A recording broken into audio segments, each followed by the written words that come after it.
Hello and a very warm welcome. Thanks for tuning into CNN News 18. It's the Super Sunday Indians have been waiting for with bated breath. The best two performers of the ongoing Champions Trophy campaign are set to battle it out in a high-stakes final at the Dubai International Cricket Stadium. After 12 years, India is determined to reclaim the trophy, while New Zealand eyes another historic triumph. With Virat Kohli and Rohit Sharma potentially playing their final ICC event together, at least as is being speculated, the stakes couldn't be higher, viewers. Will India finally break the Kiwi curse, or will New Zealand once again shatter their dreams on the grandest stage? We break down all of that in this special report. Take a look.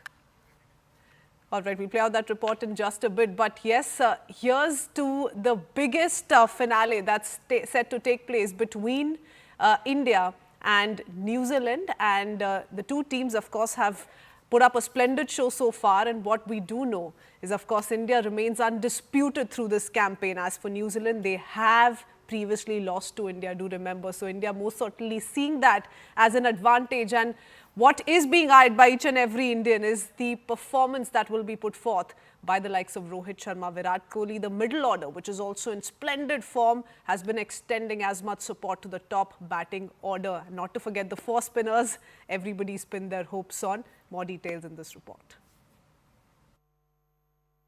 We all know that India is going to take on New Zealand in the ICC Champions Trophy final in Dubai this Sunday. And before these two heavyweights get into the game, there are several tactical points that we must look at, because these factors could prove important for both the teams. So on that note, let's begin today's discussion. Well, to start with, the first point that's coming in my mind is India's challenges, India's problems in the power play in the first 10 overs, over number 1 to over number 10, versus New Zealand's opener Rachin Ravindra, who also happens to be an all-rounder. Rudransh, what's your take? So Akash, the first thing is, on paper, India's power play bowling looks very thin because we have Mohammad Shami and we have Hardik Pandya. And Hardik Pandya, if you know, Hardik Pandya averages around 38 in the power play in Yeah. ODIs. Mohammad Shami has a good average, but we have seen he is not in his best rhythm. So he's lacking the consistency to bowl how well he can bowl in 3 or 4 overs.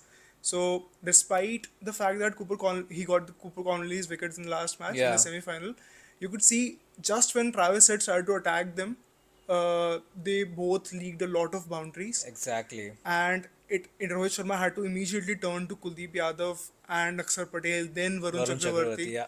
So that is a kind of a weakness, sort of weakness India have, and I think New Zealand can exploit that. And the man who can do it is Rachin Ravindra. Rachin Ravindra has a strike rate of over 90 in the power play, and he has been among the best batters in this Champions Trophy. Plus, the last time India and New Zealand faced off, Hardik Pandya got him out with the bouncer. He tried to ramp in, Akshar Patel Yeah. got it. But I think that is a very specific plan which Ravindra would have learned from his mistake, and I don't think he'll fall to it again. Plus, he has an excellent strike rate against Kuldeep Yadav. He hasn't faced Varun Chakravarti yet, so there's a battle there. But against other Indian spinners, he has an excellent strike rate. So there is a huge chance that if he survives the first 2 or 3 overs, he can take on both Shami, Hardik Pandya, and then Kuldeep Yadav and put India under pressure. In these matches, power play overs count a lot because pitches slow down, and that could be a big factor for New Zealand. Absolutely, and that was the case with Travis Head as well. He hasn't faced Varun Chakravarti in the past and was decimated right in the first ball.